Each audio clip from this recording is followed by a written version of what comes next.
Well, welcome to this edition of the 700 Club. It's a shocking truth. Tens of millions of Americans are at the mercy of cyber attacks. Why? Because government agencies are failing to protect their information that's online. A shocking new report reveals some issues that go back more than 10 years. Our CBN News national security correspondent Eric Phillips has more. And we're talking about agencies like Homeland Security, Social Security, and the Department of Education, all with holes in their cyber protection that could allow a hacker to wreak havoc on millions of Americans. The report exposes how 8 agencies failed to address cyber weaknesses identified by the Inspector General more than a decade ago. The Social Security Administration alone risked the information of more than 60 million Americans who receive benefits. The report revealed that since 2011, the Education Department has been unable to prevent unauthorized devices from connecting to its network, giving hackers 90 seconds to access information. More than enough time for someone who knows what they're doing. It's critical for Washington to really clean up its own house. Trevor Logan is a cyber expert with the Foundation for Defense of Democracies. It's a huge attack vector that we're leaving ourselves vulnerable to for an adversary to respond. His concerns echoed by Don Murdoch with the Institute for Cybersecurity at Regent University in Virginia. Murdoch trains people in government and private companies to become cyber defenders, those who can recognize system vulnerabilities, expose a cyber attack, and stop it. He says the threat is real and growing. If you look at what's occurring globally, there are over 300 well-identified attack groups that have names or numbers that we know about that are operated by foreign service. With ongoing tensions in the Middle East, officials believe Iran is ratcheting up the cyber attack strategy, even using so-called cyber proxies against the U.S. Other likely countries include China and Russia. There are several recommendations when it comes to strengthening cybersecurity of government agencies. Among them, giving chief information officers greater authority over decision-making about cybersecurity. Those officials would also be required to regularly report their progress to agency heads and ultimately to Congress. In Washington, Eric Phillips, CBN News. Well, I want to tell you, Regent University has been named a National Center of Academic Excellence in Cyber Defense Education, and we have a BS in cybersecurity, and that was approved and sanctioned by the National Security Agency, NSA, and the Department of Homeland Security.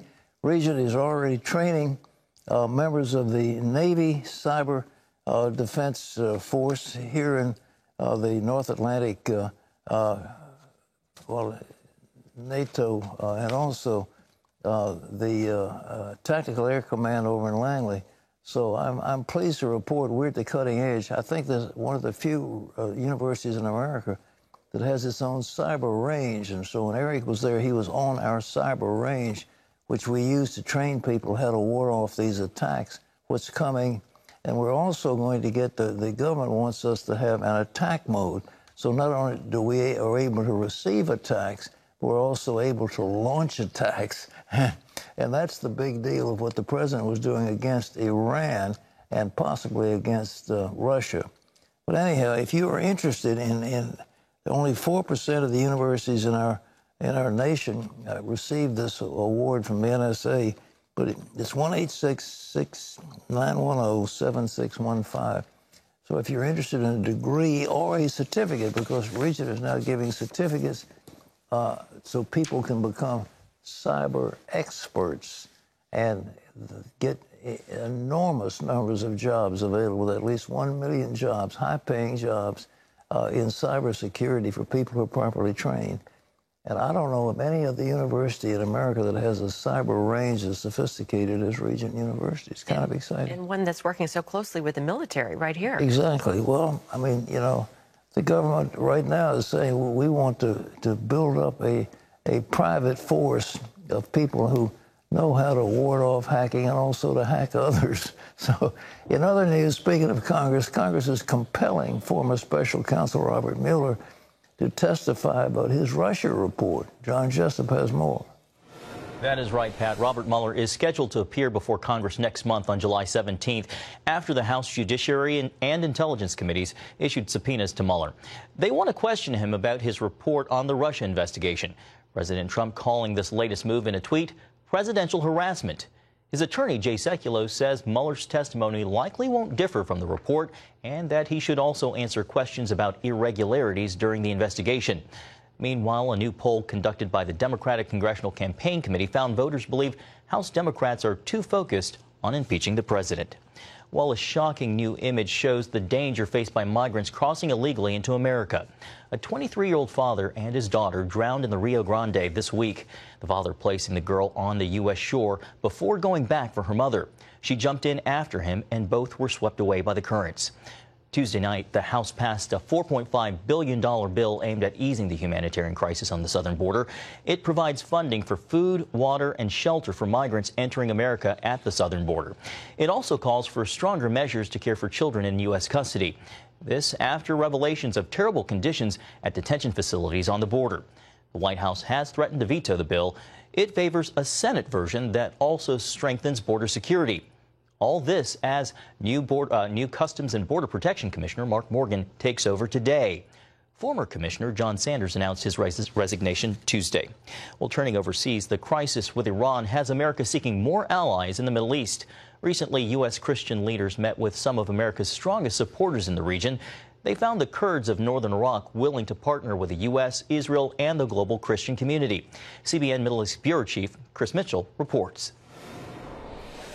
In September 2017, the Kurds of northern Iraq voted overwhelmingly for independence. While they celebrated, much of the world either ignored their accomplishment or punished them economically. Because of a long history of betrayal, a Kurdish proverb says, "The only friends we have are the mountains." One goal behind this visit is that one day Christians around the world would become better friends to the Kurds than these mountains. These Christians, including many from the White House Faith Initiative, wanted to reach out to the Kurds. While an unofficial visit, their views could inform President Trump about the importance of the Kurdish people. They went to the front lines overlooking the Nineveh Plain and met with the Peshmerga, the Kurdish military, responsible for pushing back ISIS. I wish that every American could stand where we're standing today and get the briefing that we got from the Kurdish military officials who helped to liberate this part of Iraq. Now with the ISIS caliphate basically destroyed, the Kurds and the U.S. face a common enemy, Iran. Shiite militias now control the Nineveh Plain.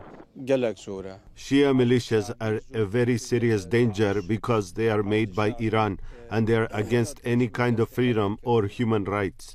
So there is not a lot of differences between them and ISIS. That's Iran. So Iran has a huge voice here in this part of the world, not only in Iran, but they have a huge voice here in Iraq. Iran now largely controls 4 Mideast capitals: Beirut, Damascus, Baghdad, and Tehran. Given rising tension, the delegation sees the Kurds as a natural ally.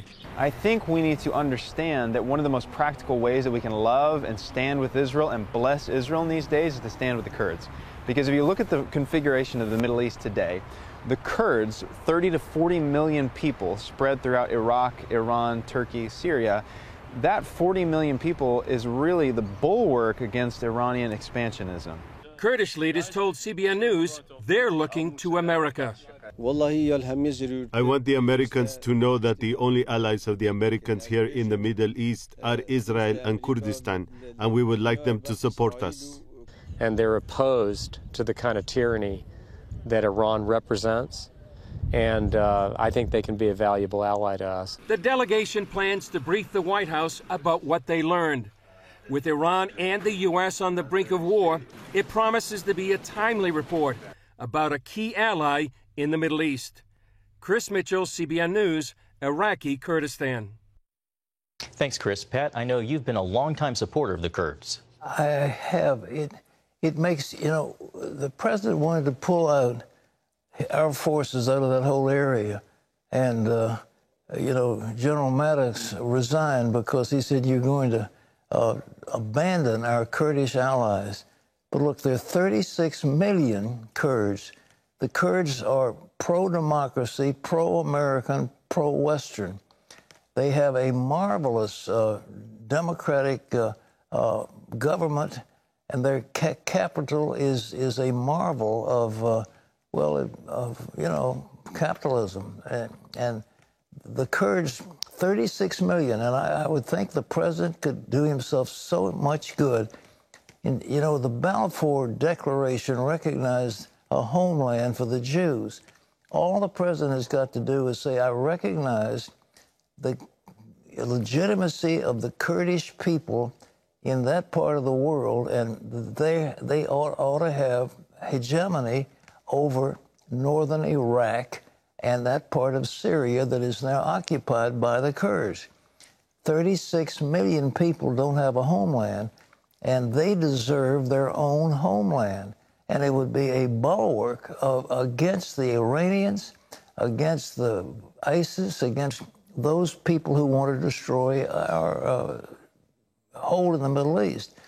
But that would take care of the northern Syria, take care of northern Iraq, and would put a major friendly power in charge.